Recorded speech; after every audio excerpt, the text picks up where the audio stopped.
Well, at present, I'm busy with a new series of paintings, which I've titled Within Your Imagination, Gardens Bloom.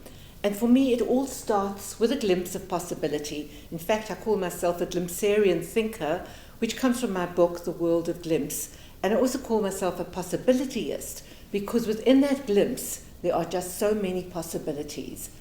And so I enter my paintings with just a glimpse of what it might perhaps be. It's very much intuitive art.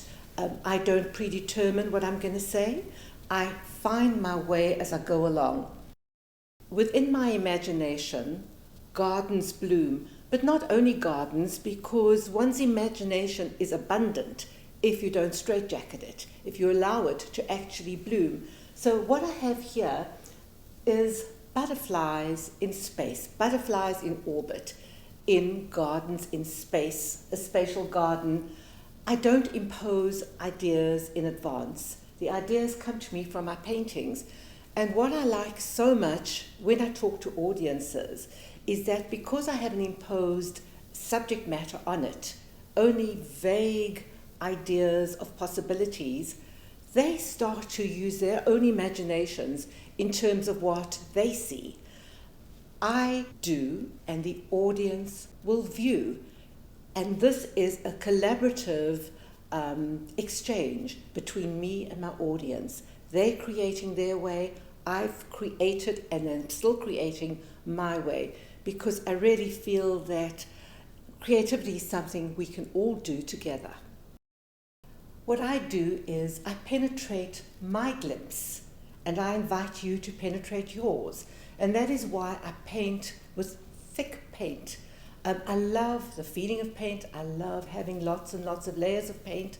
And I also paint on more than one canvas so that you can feel as if you're journeying in to whatever you're going to see. I do it very much in line with what I say in my book, The World of Glimpse, which is my philosophy in terms of art, in terms of life, in terms of most things, actually. And I say in the book, skedaddle from your mind all you know. Some fiddle-faddle will unwind your flow. By penetrating a glimpse without intention, you'll step into a world from a new dimension. If you shut your eyes, you'll hear some cosmic verse, songs and sounds of the universe.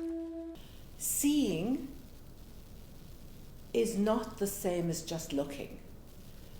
When you really see, or should I say perceive, you're perceiving with your mind, with your emotions, with your feelings, with your mood of the day. I call it your mood print, which can vary from day to day. And so I do not impose on you what you should see. Instead, I find it extremely interesting to hear about what you see.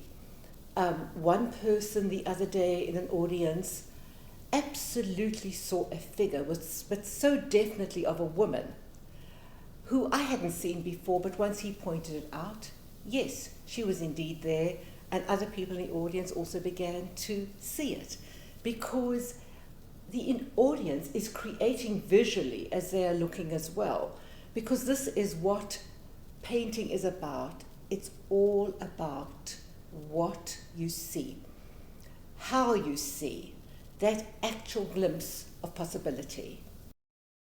What I do is I take responsibility for every part of the canvas.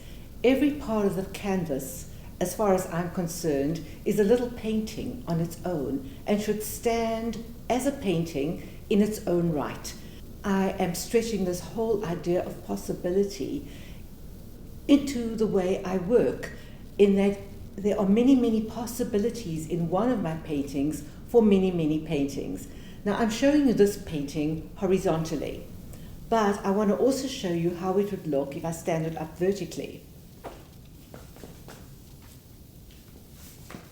You see another major possibility as it stands as a big painting, but then within it there are other smaller paintings. Everything is about how you actually see. And once more, I invite you to see and tell me what you see. I love color. I embrace color. It feeds me, and I think it feeds a lot of other people too. Can you imagine living in a world without colour? How dull and gloomy it would be. Just think about how you feel on a gloomy day. For me, I just could not actually live in a cloudy climate.